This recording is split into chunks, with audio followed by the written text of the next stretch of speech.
catch this crooked letter nigga anywhere where it's drama to be found. Norman Bates off in this bitch, just want my mama to be proud. Oh, y'all don't know me, I'm Theodore. While my brothers getting killed over colors, I'm just gonna eat what the hell you think this green is for. We just squirrels trying to get nuts or chipmunks or what have you. I plays the field, and that Dave Seville coming up past you. If I had to, I'd take you out. Cause my nigga done already told me, don't worry about the pen, homeboy, go in. If they put you in again, I'll break you out. I said this and I meant this. You boys all on my hit list. Shout out to Georgia and Memphis. A little temptress that I want, but let me get focused, the dopest. But if y'all don't know, what up YouTube, this your boy Down Low back with another album review. But before then, let's talk about something that's going on in the music industry, man. So, a bunch of tours have been announced, man, and some of them are interesting, like Kanye's going on tour, pretty much a solo tour, but he's bringing Kendrick Lamar with him. That's gonna be interesting. And then get the Jay-Z Magna Carta Holy Grail World Tour. You look at his tour dates, man, he only got 2 shows in Canada.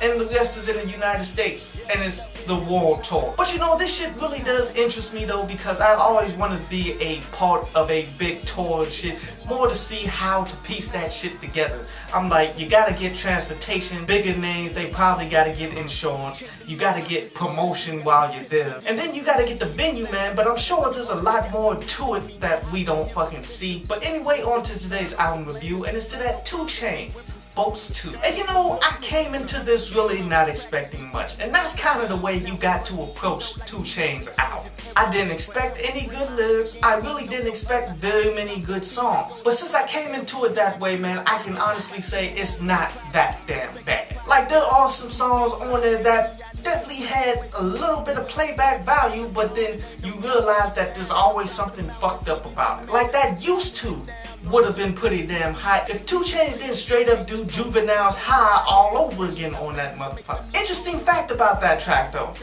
Manny Fresh produced that beat using an iPad. Then I like that You the Realest, and honestly that was the best track off of here. That So We Can Live would have been pretty damn dope if T-Pain didn't fuck it up. I mean, I like the production, I like the way they switched it up halfway through, even though I feel those types of beats only really work when you're dealing with one concept that you go in a bunch of different directions, in which 2 Chainz lyrically totally fucked that up, but it could have been something. And then I like that Black Unicorn, man, in which 2 Chainz completely fucked that shit up. I wasn't expecting him to have any kind of somewhat conscious tracks, but not only did he get one with some good features, but he also had a pretty damn dope beat to go along with it. But yet he used a Jay-Z quote saying he could be more like Talib Kweli when no, you can't, dude. Overall, I get an album a 4 out of 10. Honestly, I thought it was going to be much worse, but it's definitely worth a listen, man, and the link to it is in the description for the full stream. Anyway, on to today's article from downloadpass.com.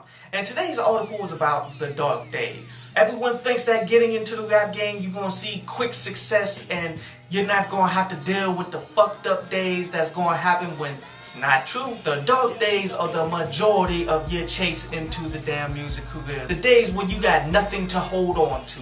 The days that you don't know if you're going the right direction. The days that you don't have a fan base and you're fighting to get one, but yet you don't know how you're going to do this shit. These days are gut check time, my dude. If you can't survive this, you're not going to survive and make it to the game. And don't get it twisted. Just because you succeed and you sign a record deal with some shit, that doesn't mean that your dark days are over. These days are going to be there throughout your fucking career. How you deal with them is really what counts, and that's really what makes you a fucking man.